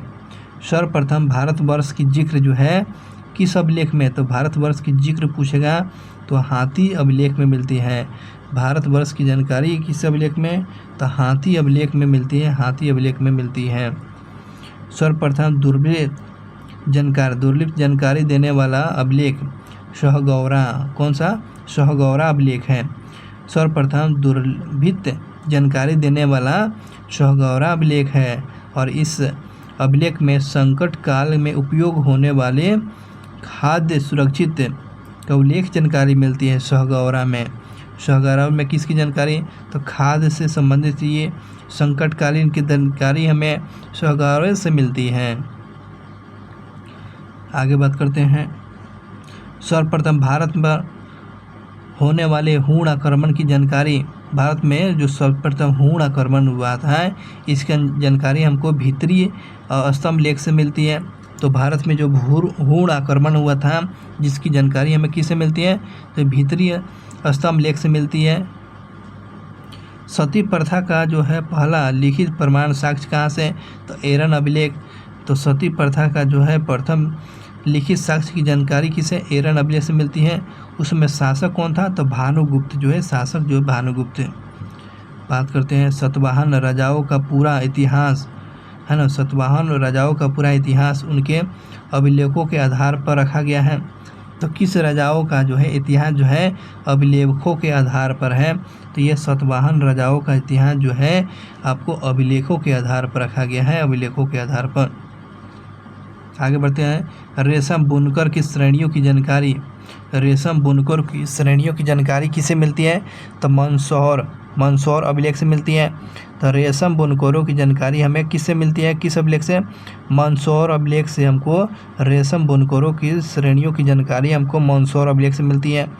कश्मीरी नौपाषाण कालीन स्थल बुर्ज होम, जिसे गर्तागृह, जिसे अंडरग्राउंड हाउस बोलते हैं, अंडरग्राउंड हाउस, जो ये आपको ध्यान रखेंगे। बुर्ज होम जो है आपको नौपाषाण कालीन जो है स्थल जो है गर्तावास जो गड्ढा की जानकारी कश्मीर से मिलती है, इस बात को ध्यान रखेंगे।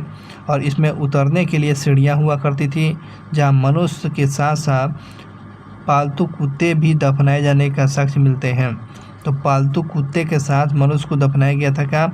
तो बुर्ज होम कहाँ है? तो ये कश्मीर में नौपाषाणी कालीन स्थल जो है ध्यान रखेंगे। पालतू कुत्तों को दफनाए जाने की प्रथा मिलती है मनुष्य के साथ। चलिए बात करते हैं आगे। प्राचीन सिक्कों को क्या कहा गया? प्राचीन सिक्कों को आपको आहत सिक्का कहा गया। प्राचीन सिक्का को क्या कहा? आहत सिक्का कहा गया है। इसी को साहित्य में क्या कहा गया? प्राचीन सिक्का को आहत कहा गया, लेकिन साहित्य में इसको करसापर्ण बोला गया। करसापर्ण बोला गया। साहित्य में इसको आहत सिक्कों को क्या करसापर्ण बोला गया है।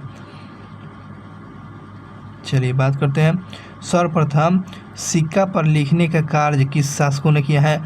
सिक्का पर लिखने का, इस सिक्का जो है इस पर लिखने का काम, जैसे कि भारत लिखते हैं तो ऐसे जय हिंद, ऐसे सिक्कों पर लिखने का काम यवन शासकों ने किया है। सिक्का पर लिखने का काम किसने किया? लिखने का काम आपको यवन शासकों ने किया है। अब देखिएगा महत्वपूर्ण अभिलेख और शासक, चलिए याद कीजिए। तो हाथी गुफा को कौन सा अभिलेख बोलते हैं? तो तिथि रहित अभिलेख। किस अभिलेख को तिथि रहित अभिलेख बोलता है? तो हाथी गुफा किस शासक से संबंधित है? तो कलिंग राजा खारवेल से संबंधित हाथी गुफा है। कलिंग नरेश खारवेल से संबंधित कौन सा अभिलेख आता है? तो हाथी गुफा आता है, जो तिथि अभिलेख के नाम से जाना, तिथि रहित अभिलेख बोला जाता है। कोई तिथि की जानकारी नहीं। जूनागढ़, जिसे गिन्नार अभिलेख बोलते हैं। जूनागढ़ को क्या बोलते हैं? गिन्नार अभिलेख, जिसमें रुद्र दामन की जानकारी मिलती है। गिन्नार में किस शासक की जानकारी? तो ये गिन्नार में आपको रुद्र दामन की जानकारी मिलती है। नासिक अभिलेख में किसकी? तो गौतमी बल्लभ श्री की जानकारी आपको नासिक में किसकी जानकारी? तो गौतमी बल्लभ श्री की जानकारी मिलती है। प्रयाग स्तंभ में आपको समुद्रगुप्त के बारे में जानकारी मिलती है। एहोल अभिलेख में पुलकेशिन द्वितीय, आपको पुलकेशिन द्वितीय ऐहोल अभिलेख में किसकी शासक की जानकारी, तब पुलकेशिन द्वितीय। प्रयाग परिस्थिति में आपको समुद्रगुप्त। नासिक अभिलेख में गौतमी वल्लभ श्री। जूनागढ़ जिसे किन्नार में रुद्रदामा। हाथी गुफा में आपको कलिंग खारबेल की जानकारी। मंसौरा अभिलेख में आपको मालवा नरेश यशोवर्मन। मालवा नरेश यशोवर्मन की जानकारी किस अभिलेख में, मंसौरा अभिलेख में। मंसौरा अभिलेख में किसके, तो मालवा नरेश। मंसौरा मालवा मालवा म से मंसौरा, तो यशोवर्मन की जानकारी। ग्वालियर अभिलेख में किसकी, तो प्रतिहार नरेश भोज। ग्वालियर, तो प्रतिहार नरेश भोज की जानकारी किस अभिलेख में, तो ग्वालियर नरेश के बारे में जानकारी मिलती है। भित्री या जूनागढ़ अभिलेख में स्कंदगुप्त से संबंधित शासक पूछेगा। भित्री और जूनागढ़ अभिलेख जो है किस शासक से संबंधित है, तो आपको स्कंदगुप्त के शासक से संबंधित है। भित्री और जूनागढ़ पूछेगा तो स्कंदगुप्त। उसके बाद देवपाड़ा अभिलेख पूछेगा। देवपाड़ा अभिलेख पूछेगा तो बंगाल शासक विजय सेन की जानकारी हमें, बंगाल नरेश विजय सेन की जानकारी हमें किस अभिलेख से, तो देवपाड़ा अभिलेख से मिलती है। देवपाड़ा अभिलेख से ये जानकारी मिलती है। समझ लिए, तो इसको याद रखेंगे। चलिए, अभिलेखों का अध्ययन क्या कहते हैं, इपिग्राफी कहते हैं। अभिलेखों का अध्ययन क्या कहते हैं, इपिग्राफी कहते हैं। और समुद्र को जो है बीड़ा बजाते हुए, समुद्र को जो है बीड़ा बजाते हुए मुद्रा वाला सिक्का मिलता है, जिससे क्या प्रमाणित होता है, वह संगीत प्रेमी होने का प्रमाण मिलता है। तब बीड़ा बजाते हुए चित्र किसका, तो समुद्रगुप्त। तो समुद्रगुप्त वाला अभिलेख देखें तो कौन सा अभिलेख था, समुद्रगुप्त वाला प्रयाग प्रशस्ति अभिलेख। एक और बात करते हैं, अरिकमेडु। अरिकमेडु जो है पांडुचेरी के निकट का जगह है, जिसे रोम सिक्का का प्राप्ति होती है। अरिकमेडु कहाँ है, तो पांडिचेरी के निकट है। अरिकमेडु किस लिए प्रसिद्ध है, तो रोम सिक्का के लिए प्रसिद्ध है। रोम सिक्का के लिए प्रसिद्ध माना जाता है। बात करते हैं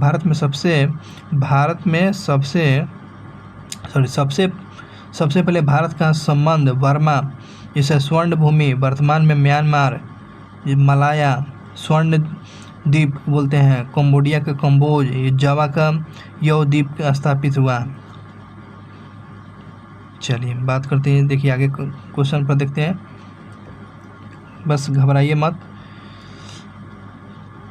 उत्तर भारत की मंदिरों की कला किस शैली में है, तो उत्तर भारत में जितना मंदिर है किस शैली में बना हुआ था, नागर शैली में।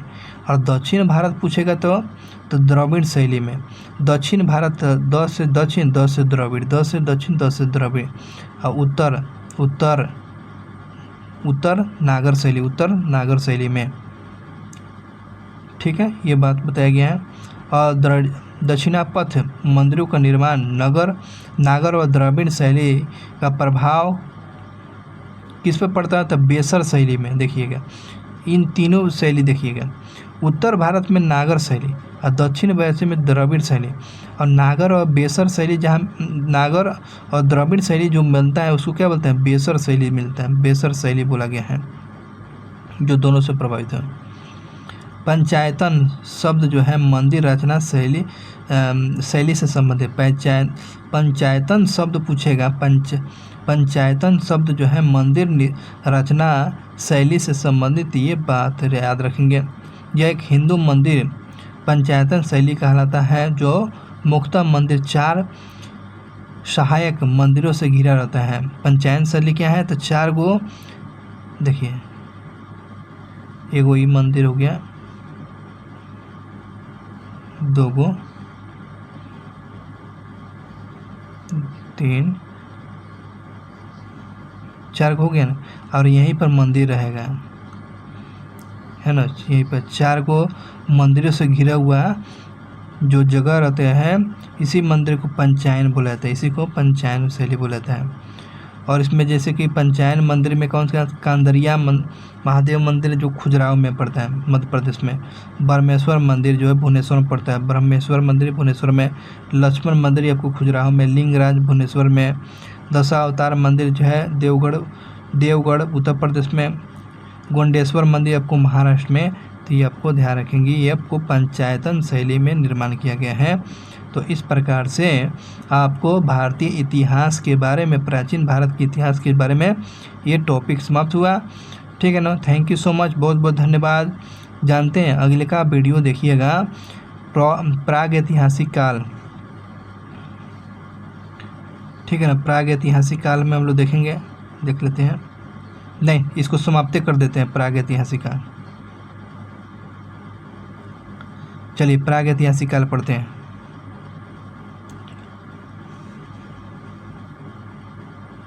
प्राग ऐतिहासिक काल, चलिए धैर्य बना के सुनिए, देखना है। प्राग ऐतिहासिक काल, प्राग ऐतिहासिक काल के बारे में जो है भारत का इतिहास जो है, भारत का इतिहास की बात करते हैं कि प्राग ऐतिहासिक या प्राग ऐतिहासिक, जैसे प्री हिस्ट्री, जैसे अधैतिहासिक, जैसे प्रोटो हिस्ट्री या हिस्ट्री 3 भागों में बांटा गया है।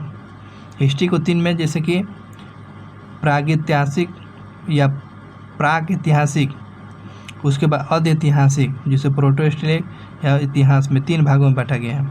अब सुनिएगा, अब समझते हैं, चलते हैं। जिस काल में मनुष्य ने घटनाओं का कोई उल्लेख का वितरण नहीं मिलता है, जिसका जानकारी नहीं मिलता है, उसको क्या बोलेंगे?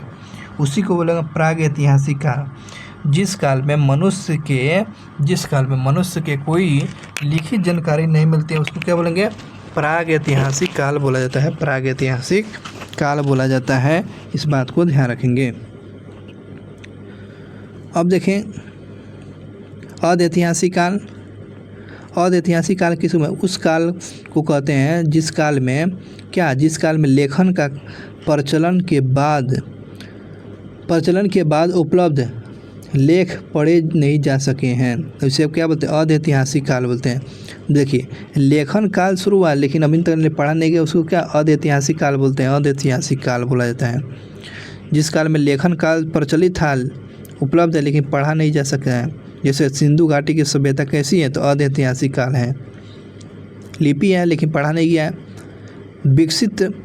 मानव विकास के उस काल को इतिहास कहा जाता है। मानव विकास के उस काल को इतिहास कहा जाता है जिसका विवरण लिखित रूप से उपलब्ध हो, ठीक है ना। चलिए बात करते हैं ज्ञानी मानव को क्या होमो सैपियंस बोला जाता है। का प्रवेश धरती पर आज से कितने वर्ष पहले हुआ है? 30 से 40 हज़ार वर्ष पहले हुआ है। ज्ञानी मानव जो है, मन की मानव को जो यहाँ पर धरती पर प्रवेश है 30 से 40 हज़ार वर्ष पुराना है, ठीक है, इतना पुराना इतिहास है। पूर्व पाषाण युग की बात करते हैं, पूर्व पाषाण युग की बात करते हैं। पूरा पाषाण काल में मनुष्य की जीवन का मुख्य आधार क्या था? पूरा पाषाण में आपको शिकार का आधार था, और पूरा पाषाण काल में आदिमानव है ना, आदिमानव जो है मनोरंजन का साधन था शिकार करना। तो ये बात क्वेश्चन पूछता है कि आपको आदिमानव जो थे, आदिमानव किस काल की बात है? तो पूर्व पाषाण युग की बात करते हैं, जिनका मुख्य आधार क्या था? शिकार ही करना, और ये इंटरटेनमेंट मनोरंजन का ये साधन था, ये शिकार करना, बड़ा शौक से किया करते हैं। आग का आविष्कार पूरा पाषाण काल में हुआ है। आग का आविष्कार पूछेगा तो क्या बताएंगे? पूरा पाषाण काल में। तो आग से क्या होता है? पूरा जल जाता है, पूरा क्या होता है? जल जाता है। तो ऐसे याद रखेंगे। अब पहिया कैसे होता है भाई? पहिया नया होता है, तो नौ पाषाण का।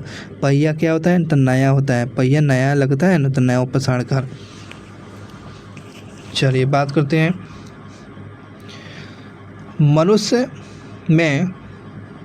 मनुष्य में अस्थायी निवास की प्रवृत्ति, जो हमेशा परमानेंट निवास करने की प्रवृत्ति कब से हो गया?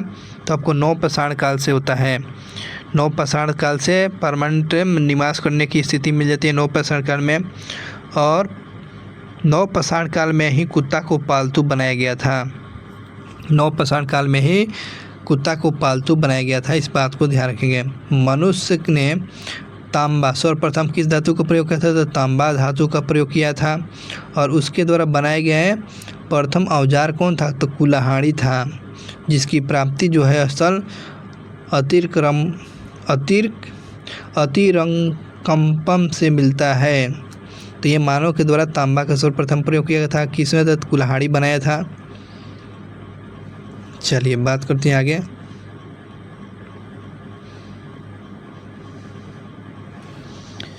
आगे बात करते हैं, आगे जो दिया है कृषि का आविष्कार। कृषि का आविष्कार कब हुआ था? तो नवपाषाण काल में। कृषि का आविष्कार नवपाषाण काल में।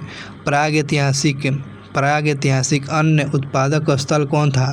प्राग ऐतिहासिक जो अन्न उत्पादक स्थल मेहरगढ़ था, पश्चिमी बलूचिस्तान में अवस्थित है। मेहरगढ़ जो है, यहाँ से अन्न की जानकारी मेहरगढ़ से मिलती है जो पश्चिमी बलूचिस्तान में पड़ता है। कृषि के लिए जो है अपनाई गई सबसे प्राचीनतम फसल कौन है? तो गेहूँ है, पहली फसल है। कृषि के लिए अपनाई गई सबसे प्राचीनतम फसल में कौन है? तो गेहूँ है एवं जौ थी, लेकिन मानव के द्वारा सर्वप्रथम उपयोग में लाया गया अनाज कौन था? चावल है। तो इस बात को ध्यान रखेंगे। कृषि का सर्वप्रथम उल्लेख जो है उदाहरण, कृषि का प्रथम उदाहरण जो है मेहरगढ़ से प्राप्त होता है। कृषि की जानकारी आपको मेहरगढ़ से प्राप्त होता है। कोल्डिवा से चावल का साक्ष्य मिलता है। कोल्डिवा से आपको चावल की साक्ष्य मिलती है। मेहरगढ़ से कृषि का आविष्कार आपको नवपाषाण काल में। खाए जाने वाले प्रसिद्ध में तो आपको गेहूँ था, गेहूँ और जौ। चलिए बात करते हैं आपको भारत में पूर्व प्रशस्तर युग के अधिकांशतः औजार जो पत्थर, जिसे फस्टिक के बने हुए थे, पत्थर के बना हुआ था। और ये जो है रॉबर्ट ब्रूस फुट पहले व्यक्ति थे जिसने आपको 1863 ईस्वी में भारत में पूरा पाषाणकालीन औजार की खोज किया हुआ था। ये जो औजार जो प्रयोग किया जाता था, तो इसका खोज करने वाले व्यक्ति कौन था? रॉबर्ट ब्रूस फुट के द्वारा आपको 1863 ईस्वी में पूरा पाषाणकालीन जो औजार का खोज किया था। पोल्लावरम नामक स्थान पर आपको सर्वप्रथम भारतीय पूरा पाषाण कलाकृति की खोज किया था। पोल्लावरम आपको तमिलनाडु क्षेत्र में पड़ता है। वहाँ पर ही आपको पूरा पाषाणकालीन आकृति का खोज पत्थर वाला से बनाया गया औजार मिलता हुआ है। रॉबर्ट के द्वारा खोजा किया था। भारत में मध्य पाषाण काल के विषय में जानकारी सर्वप्रथम आपको 1867 ईस्वी में होती है। भारत में मध्य पाषाण काल के बारे में जानकारी आपको कब होती है? तो आपको 1867 में प्राप्त होता है। और जबकि C.L. कलवाइल ने विंध्याचल में लघु पाषाणकारण की खोज निकाले हुए थे। तो देखिए यहाँ पर किसके द्वारा विंध्याचल क्षेत्र में लघु पाषाण की खोज किसने किया था? C.L. कार्लाइल के द्वारा खोज किया गया था। विंध्याचल क्षेत्र में लघु पाषाण काल की खोज किया था। भारत में मानव अस्थि पंजर मध्य पाषाण काल से ही प्राप्त होता है। तो भारत में जो है मानव अस्थि पंजर की जानकारी हमें मध्य पाषाण काल से मिलता है। तो क्वेश्चन पूछेगा भारत में मानव अस्थि की पंजर की जानकारी किस काल से? तो मध्य पाषाण काल से सर्वप्रथम प्राप्त होता है। लघु पाषाण का खोज कहाँ किया गया था? तो विंध्य क्षेत्र में। लघु पाषाण का खोज कौन किया था? C.L. कार्लाइल के द्वारा किया गया था। मानव को अस्थि पंजर की जानकारी आपको मध्य पाषाण काल से सर्वप्रथम प्राप्त होता है। भारत में नवपाषाणकालीन सभ्यता का प्रारंभ जो है आपको ईसा पूर्व 40,000 के लगभग हुआ था। तो नवपाषाण काल की जानकारी जो है, नवपाषाण काल की सभ्यता की शुरुआत जो कितना वर्ष पूरा? तो आपको 40,000 के लगभग 40,000 पूर्व हुआ था आपको नवपाषाण कालीन की शुरुआत। चलिए बात करते हैं भारत का सबसे प्राचीन नगर की बात करते हैं। मोहनजोदड़ो है। भारत का प्राचीन नगर पूछेगा तो मोहनजोदड़ो है। सिंधी भाषा में इसका अर्थ क्या होता है? तो मृतकों का टीला। सिंधी भाषा में मोहनजोदड़ो का अर्थ होता है मृतकों का टीला। और भारत का सबसे प्राचीन नगर पूछेगा तो यही मोहनजोदड़ो है, प्राचीन मोहनजोदड़ो है। असम में असम में श्वेतभ्रू गिब्बन पाए जाने वाला एकमात्र मानव कपि है। तो आपको ये कपि जो है गिब्बन जो है कहाँ पाया जाता है? तो असम में। इनाम गांव ताम्रपाषाण युग की एक बड़ी बस्ती थी। तो इनाम गांव जो है, इनाम गांव तांबा वाला युग का सबसे बड़ी बस्ती है। तांबा वाला युग का वाला कौन सा गांव? तो इनाम गांव जो है तांबा युग जो सबसे बड़ी बस्ती हुआ करता था, जिनका संबंध जो है इनाम गांव ताम्र युग की जो सबसे बड़ी बस्ती थी, इनका संबंध जो है जरवे संस्कृति की संस्कृति, तो ये जरवे संस्कृति से संबंधित था। भारत में शिवालिक की पहाड़ी में जीवित प्रमाण मिलता है।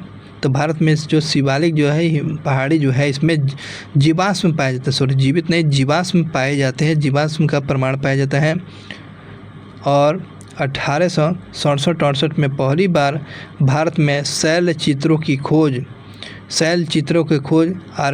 आर्किडवोल्ड कार्लाइल ने किया हुआ था।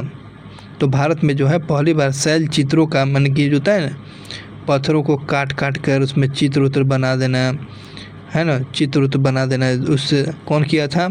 आर्किडवोल्ड कार्लाइल ने किया हुआ था।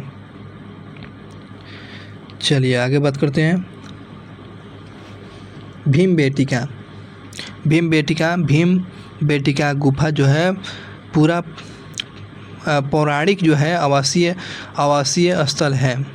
पौराणिक जो है आवासीय स्थल जो है भीमबेटका, ये जो है पौराणिक जो है आवासीय स्थल जो है भीमबेटका।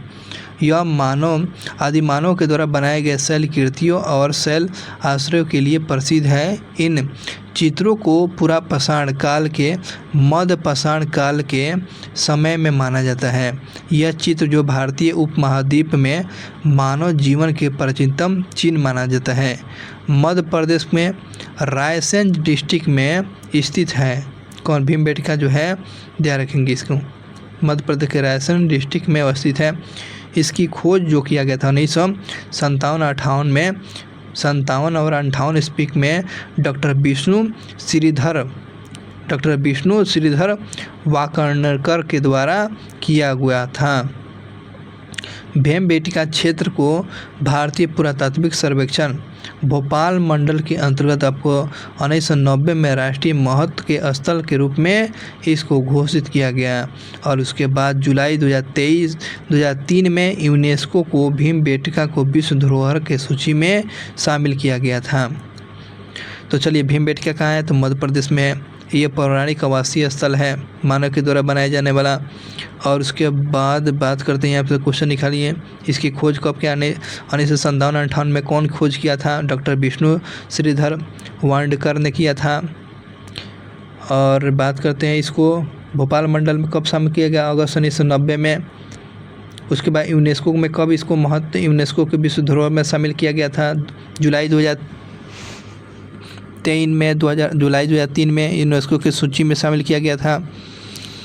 बात करते हैं, भारत में मनुष्य संबंधी सबसे बड़ा प्रमाण किस नदी में मिलती है? तो किस नदी घाटी में? तो आपको नर्मदा घाटी में मिलती है। भारत में मानव संबंधी सबसे बड़ा प्रमाण कहाँ मिलती है? तो नर्मदा घाटी में। मानव से संबंधित महत्वपूर्ण घटना कहाँ मिलती है? प्रमाणिक घटना आपको नर्मदा घाटी से मिलती है। नर्मदा घाटी से मिलती है। ये क्वेश्चन बहुत ही इंपॉर्टेंट है। भारतीय नागरिक सेवा के अधिकारी रीजल प्रथम व्यक्ति थे। भारतीय नागरिक सेवा के अधिकारी रीजल थे, जिसने आपको पहली बार वैज्ञानिक आधार पर भारत की जनसंख्या का प्रजातीय विभेदीकरण किया था। ये रीजल था। क्वेश्चन देखिए, रीजल ने भारत की जनसंख्या किस आधार पर विभाजित किया है? तो प्रजातीय विभेदन के चलते ये भारत की जनसंख्या का विभाजन किया है। तो रीजल के द्वारा, किसके? रीजल के द्वारा आपको भारत में जो जनसंख्या प्रजातीय आधार पर विभेदित किया हुआ था। तो इस प्रकार से ये टॉपिक जो है, ध्यान रखेंगे, ये समाप्त होगा। प्राचीन भारत का ये टॉपिक समाप्त होगा। अगला टॉपिक में देखेंगे आपको सिंधु घाटी सभ्यता के बारे में हम लोग जानकारी करेंगे। तो इस प्रकार आज टॉपिक भारत के इतिहास और उसके बाद प्राग ऐतिहासिक काल के बारे में टॉपिक हुआ। अब नेक्स्ट टाइम में हम लोग सिंधु घाटी सभ्यता चैप्टर नंबर 3 देखेंगे। बहुत बहुत धन्यवाद आपको। Thank you watching for video. Video को लाइक करें, कमेंट करें। शुक्रिया, आपको बहुत बहुत धन्यवाद। मिलते हैं नेक्स्ट वीडियो क्लास में। बहुत बहुत धन्यवाद। चैनल को सब्सक्राइब कर लीजिएगा दोस्तों, ताकि अब तक ये नोटिफिकेशन मिलता रहे। ठीक है ना। शुक्रिया आपको।